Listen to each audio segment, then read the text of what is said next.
Hi, I wanted to do a video today on how I restored my vintage Louis Vuitton, I believe it's called Alize, A-L-I-Z-E, 2 pouch or poche, P-O-C-H-E. This is a weekend or travel bag.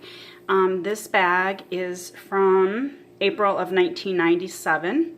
And it's got 2 interior pouches. I purchased this off of Poshmark, and before anybody gets distracted by it, I do want to point out that this is not a Louis Vuitton travel strap, but I'll go into that in a little bit. So a seller was selling this on Louis Vuitton, or I'm sorry, was selling this Louis Vuitton on Poshmark. And I was very interested in it, but I wasn't sure that I wanted to get it because who really wants a big travel or weekend bag that only has handles? Like, who wants to walk through an airport or a hotel carrying something like this? So I reached out to the seller to ask her about a handle, or a strap, I'm sorry. She said there wasn't one available. I walked away from the purchase, but I realized that I could buy an aftermarket handle, or I'm sorry, an aftermarket strap, and just go ahead and buy it. So I made an offer for it. One of the tips that I feel like I learned by this, and maybe most of you know, but on Poshmark you can shop somebody's closet. So I was really interested in this bag. I looked in her closet. There were a couple very small items that she was selling for like $6 or $7. So I made a bundle and I made her an offer on it. And I actually got a really good deal. I was very pleased that she accepted it. I was surprised. I don't feel like it was a lowball offer. It was fair. But I really think that had I not bundled it and bought a couple things from her, she might not have accepted my offer had I made it just on this bag. So I wanted to bring everything that I used while cleaning the bag. The only thing I don't have with me, because I just put it away this morning, was the WD-40. But I'll explain that a little bit too. So when I first got the bag, it had been authenticated by Poshmark. I thought this was pretty cool too. The way that the bundle worked out, I actually paid like $497-ish for this, and I thought, oh my gosh, I made this offer and now it's not going to be authenticated by Poshmark because they authenticate over 500, but they actually did authenticate it for me. So I was pretty happy about that.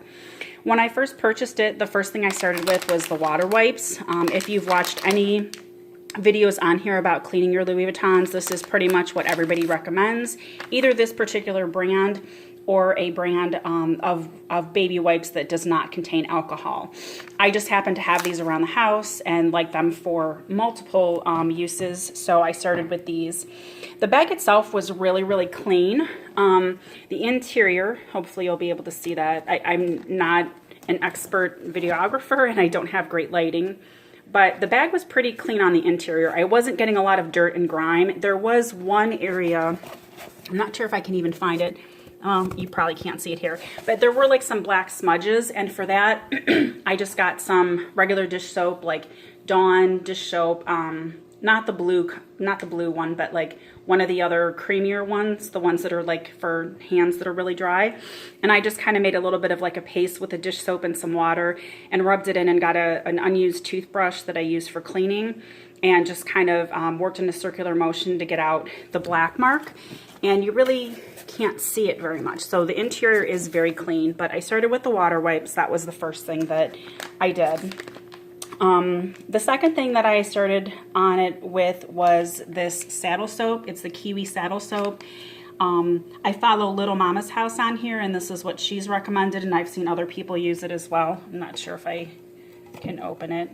I might not be able to open it for you right now, but it's just kind of almost like shoe polish, I guess, because that's probably what it's pretty similar to.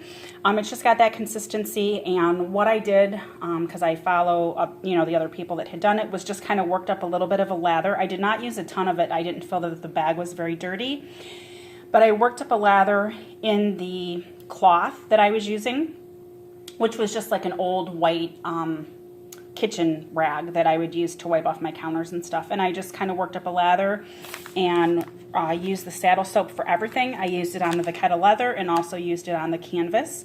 And I did that twice for the entire bag, the exterior. Again, the bag was pretty clean, so I didn't have to really do a whole lot, but that was my next step. The next thing that I did after that is I worked on the brass, which I guess I probably should have waited to the end from what other videos have said.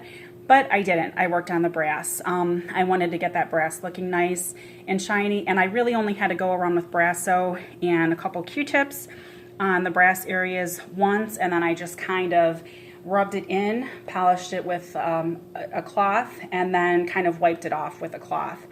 The zippers were a little bit, I'm not sure if I can, I guess I can do it with one hand now. They are really smooth now, but I had mentioned that I had to use WD-40 when I first got it. So if you happen to have a Louis Vuitton, like I said, this is from 1997, so it's almost 23 years old. If your zipper's a little rough, I would just spray some WD-40, just the regular kind, on some Q-tips, and then just work that up and down all the way, just going up and down the entire way of the zipper, and, you know, kind of in this section here, like the zipper itself, the zipper pull itself, you know, on the top here, and just kind of rub that through a couple times, let it dry. And you definitely don't want to saturate the Q-tip. You don't want to get WD-40 everywhere because it is greasy and it does smell, but it will lubricate your zippers very well. So that was my next step. After that, I felt it was time to condition and clean the bag. This is the product that I used. It's called Duragloss Vinyl and Leather Dressing. And I'm not sure what made me use this. I watched probably 20 videos on how to clean a vintage bag, and almost everybody uses either the Apple Care line or the Cadillac leather cleaner. Not the car brand, but just the Cadillac leather cleaner. For whatever reason, I watched one video, and I don't know what it was about this particular product or the woman's video that I watched, but for whatever reason, I decided that this is what I wanted to go with. One thing I will say about this is that it mentions that it's a dressing and it's called Duragloss, and maybe that's what attracted me to her on YouTube, was that the bag looked so nice and so shiny compared to some of the others, and that's because obviously this is a glossy finish. So if you don't want your bag to have any sort of sheen or shine to it, I probably would not recommend this, and I would go with one of the others that I mentioned. But I personally like this. I used it once on the canvas, and this bag was very like dried out. I would almost have called it like emaciated when I got it. There was nothing wrong with it. It was in great shape, but it was incredibly dry. I'm not sure if the person had ever conditioned it or if they hadn't conditioned it in a long time. If they live in a very dry house or a very dry climate, I'm not sure. But everything just felt very sunken in when I got it. When I put this Duragloss on the canvas, I mean, it just soaked it up like somebody, you know, dying of thirst getting a drink of water. I only did one coat on the canvas because, like I said, it is pretty shiny, and I didn't want to make it overly shiny. I didn't want to make it where it actually looked fake because it was such a high gloss. So I just used one coat on there. Now, the Vachetta was not in great shape, and this tag actually did not come with the bag. I purchased this separately. So I'll just go over what I did when I originally got it. The handles were in pretty bad shape when I got the bag. You can see a little bit now, but I've conditioned them quite a bit. There's just some cracking. It's not real noticeable with the lighting that I have, but they were pretty cracked and pretty dried out. So I started with the Duragloss. I actually used a total of 4 coats of this on the Vachetta here, on the Vachetta here, on the back handle, on here, and then on the little interior tags at the top, this one, and then the one in the back. I think actually on the interior ones, I'm sorry, I might have only used like 2 coats because I kind of figured it's the interior, who really cares. But the exterior of the Vachetta was pretty dry, hadn't been conditioned in a long time, and these poor handles were pretty cracked. So you can still see like some of the veins of the cracking, but I used about 4 coats of that. I did 1 coat, the first coat. Got a little impatient, but had a class that night, came home, probably did the second coat a couple hours later. I probably should have let it dry overnight, but I didn't. I think I did the 3rd coat the next morning and the 4th coat the morning after that. And really this came back to life. It conditioned the Vachetta. It is a nice honey brown, or to me it kind of almost looks like more of like a light maple syrup brown is what I would call it if we're gonna be using it for food. And you know what, I just noticed a scratch on there. So I think I'm gonna have to condition this again. Okay, so I used 4 coats of the Duragloss. The final thing that I did for the exterior was I happened to find this, which I can't even see the name of it because, I'm sorry, I should have, oh, I guess it's called McGuire's Rich Leather Cleaner and Conditioner.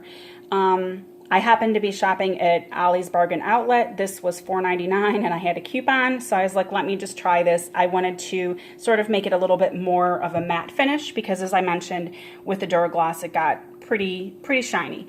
So I did 2 additional coats of this, letting it dry probably like 12 hours or so in between. With the 4 coats of the Duragloss and the 2 coats of this rich leather conditioner, it really seemed to condition the handles extremely well. A lot of this cracking, again, you can still see it, but the bag is 23 years old. I don't think the person that ever used it before had a shoulder strap, so it got a lot of wear, and whoever was carrying this always carried it by the handles. The front handle, which you just saw, was actually in worse shape than the back one. I'm not sure why that was. Maybe it was just the way that, you know, the oils in her hands, the one that wherever this was in her hand was more oily or whatever, I'm not sure. But it did come out nice. I think it's got a nice color to it, and I'm very pleased with the way that it came out. I think it looks, you know, I think it looks really nice, and I'm excited to use it. I did mention that I got this luggage tag separate. I just happened to find one on a Facebook marketplace for Louis Vuitton resale. This woman was selling it for $40. It's a really nice tag, except it is a little bit not real sturdy here. So that's the strap part is the only thing I'm concerned about. But I just conditioned that the same way that I did with this. I think just 1 coat of the Duragloss and one or 2 coats, I think 2 coats of the leather conditioner. But it matches pretty well. And then the final thing I did is I just wanted to make it more practical because I'm not going to carry this. So I mentioned that I started to walk away from the purchase because I didn't want a suitcase that I had to carry the handles. I decided to just go on like Walmart.com and look for a brown suitcase strap. And I got this suitcase strap for like $6 on Walmart. I obviously realize it doesn't match with Louis Vuitton, but the brown color is actually pretty much on point. So I thought for my purposes, I mean, it's removable. I just attached it here to the brass, just attached it there, and you know, it just makes it much easier to carry. The only other thing I do that I don't have right now because I wanted to show you the interior is I do stuff this when it's in storage because I want to make sure that it keeps its shape, because it definitely, you know, it can definitely kind of look maybe again how it was when I got it, that it was just kind of flattened out. The only other thing about the interior that I forgot to mention is that I actually used white distilled vinegar to kind of wipe it off. It did have like a musty smell, nothing terrible. It didn't smell like cigarettes. It didn't smell like heavy perfume. It just sort of had like having been in storage quite a while smell to it. So I just got like a paper towel actually and just dampened it and then put some white vinegar in and kind of rubbed it out. And I have sprayed the interior with Lysol. I'm not sure if people would, you know, be appalled that I did that, but I just wanted to get rid of any mustiness and smell, and it's been fine. I think it's helped. I've aired it out. I had it stuffed probably for the first week or 2, and then I decided to air it out. And I wanted to make this video just to show the restoration of it. I hope you enjoy this video. I think for under $500, this is a really good vintage purchase, and I'm really excited to use it. So thanks for watching the video. Take care.